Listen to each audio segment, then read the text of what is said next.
So it's 20th May. It's 20th May. Then the editorials. The topic is a minor girl victim support scheme. A minor girl victim support scheme that loses its way. On November 30, 2023, the Ministry of Women and Child Development notified the scheme for care and support to victims under Section 4 and 6 of Protection of Children from Sexual Offences, that is POCSO Act 2012. The objective is to provide integrated support and assistance to minor pregnant girl child victims under one roof. The objective is to provide integrated support and assistance to minor pregnant girl child victims under one roof and facilitate immediate emergency and non emergency access to services for long term rehabilitation. For reasons best known to the ministry, though, the name of the scheme does not reflect the intent. Oversights and inconsistencies. While it was for only abandoned or orphaned pregnant girls initially, the scheme has now been expanded to include all pregnant girl victims under the mentioned sections of the POCSO Act. Therein lies the rub. Besides some cosmetic inclusions, the scheme has not been redrafted to reflect the new inclusiveness and many of the commiserate changes warranted have been left out. The misleading nomenclature, either by oversight or deliberate, results in confusion on two counts. The misleading nomenclature, either by oversight or deliberate, results in confusion on two counts. It is important to note that the victims under Section 4 and 6 of the POCSO Act could be of any gender. Second, when the scheme is precisely for all pregnant girls under 18 years, it is to obfuscate while acknowledging tacitly in its introduction that a disproportionate number of these girls are between 13 to 18 years, and in many of these cases, girls become pregnant. The empirically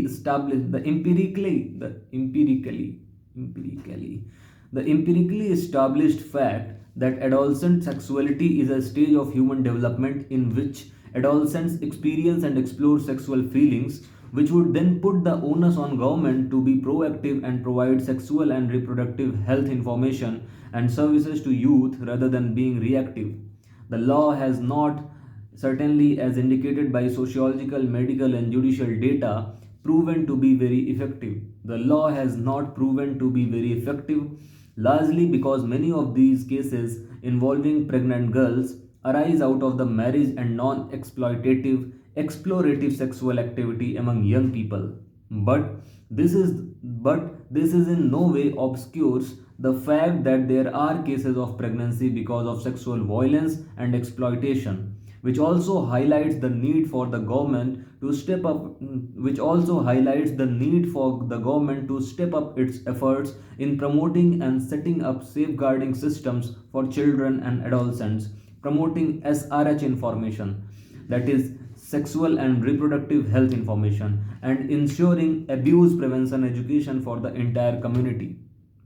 While ostensibly seeking to serve every minor pregnant girl child victim, the only definite categories are now those who continue by choice or default with their pregnancies and those who were not permitted by the court to undergo a MTP, medical termination of pregnancy.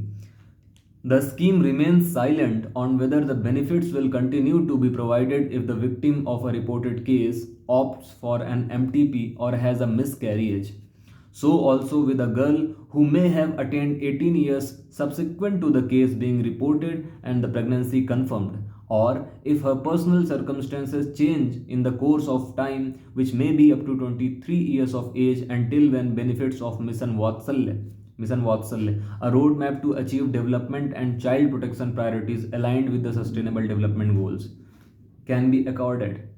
It would be disappointing if this scheme meant for a very vulnerable group discriminates and actually leaves them shortchanged. The scheme is fraught with glaring oversights and inconsistencies with prevailing legislations, rules, orders, and guidelines. The scheme is fraught with glaring oversights and inconsistencies with prevailing legislations, rules, orders, and guidelines.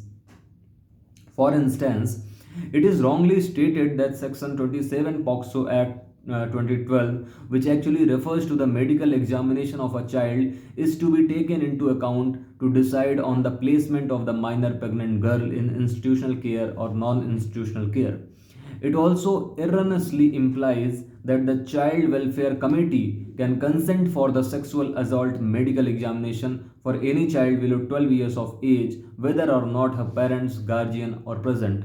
Further, it is mentioned that in case of an MTP, the district magistrate, on the advice of the district chief medical officer, shall order for an MTP to a government facility or registered medical practitioner.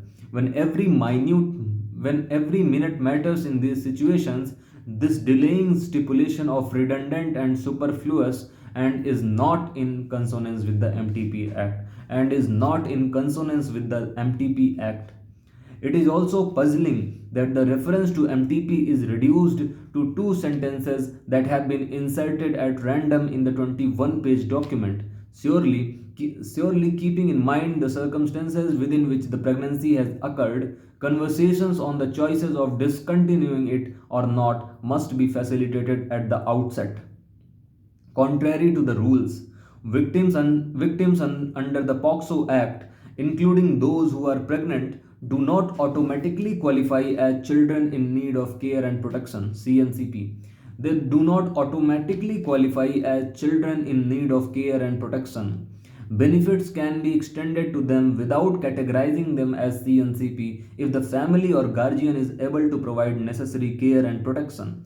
However, as indicated in the scheme, to avail its benefits, all pregnant girls will need to be considered as CNCP, children in need of care and protection. This is contrary to the Rule 44 POCSO rules and Section 214 Juvenile Justice Care and Protection of Children Act 2015 JJ Act, Juvenile Justice Act, and will entail in their unnecessary production before the CWC and the observance of all other attendant procedures under these legislations. The scheme needs to unequivocally clarify whether all the entitlements for the girls who opt for the institutional care listed in the process flow of the scheme also apply to those in non institutional care, like for girls who prefer to live with their family. If the young mother chooses to surrender the baby, the newborn may be placed in the designated SAA till the girl child victim attains the age of 18 years. Thereafter, she will be informed of the process of surrender as per Section 35 of the JJ Act, Juvenile Justice Act. This is contrary to the adoption regulations overseen by the Central Adoption Resource Authority, CARA, which does not have any age thresholds for a mother to surrender the infant. The scheme now condemns the infant to an unnecessarily long period of institutionalization, perhaps for a few years, as in some cases the mother may be a young teenager. Monetary implications. Finally, given the ignominiously high position India occupies in the ranking of child marriages and teenage pregnancies, the burden on the exchequer proposed by the scheme is going to be multifold. To avail the scheme, each child who fulfills the new criteria, every reported case booked under the POCSO Act 2012 of a pregnant girl under 18 years would be given an initial payment of 6,000 rupees and a monthly payment of 4,000 as stipulated in Mission Vatsalya up to the age of 21 years with possible extension of up to 23 years.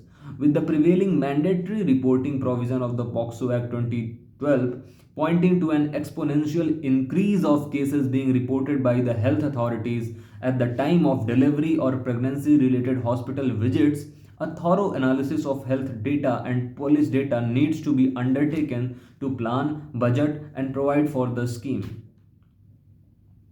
As gleaned from an RTI reply, 1,448 girls below 18 gave birth from January 2021 and October 2023 in Southern District. Even as a sample hypothetical working, if the average age of these young mothers at the time of delivery was 16 years and taking into account the mission Vatsal allows support until the age of 23 years, the direct financial outlay for each mother as per the scheme would be 6,000 plus 4,000 is equal to 3,42,000 for 144 for 1,448 girls and their babies. It would work out to 49 crore 52 lakh 16,000. To avoid the roiling confusion that is bound to happen if the scheme is implemented in its present form, it is a hodgepodge now. It is imperative for Ministry of Women and Child Development to rectify it, bearing in mind the provisions of various prevailing legislations, rules, guidelines and protocols with which it will integrate and intersect data which can substantiate many of the aspects put forth will further give it in the data which can substantiate many of the aspects put forth will further give it the backing of solid evidence.